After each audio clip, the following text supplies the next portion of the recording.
গো আমাকে, তোমাকে আনিয়ায় ঘরে পড়েছি বিপাকে। দেবী বলে বেদ তুমি না করিও ভয়, মঙ্গল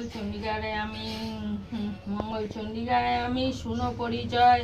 মনে দুঃখ হয় তবু তব দুর্দশা দেখিয়া, তাই আসিয়াছি আমি করুণা করিয়া।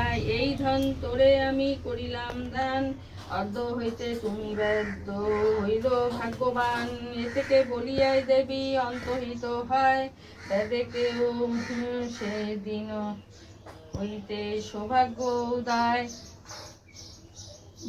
সে দেশে রাজা তার ঐশ্বর্য দেখিয়া, বন্দিশালে রাখে তার বন্ধন করিয়া। দেখি এই পরমাদ বন্দি শানে থাকি বেদ, কান্দে কান্দে শোকে লটায়ে ধরণী। তুমি মোরে দিয়া ধন ঘটাইলে এই বন্ধন, এবে কোথায় রহিলা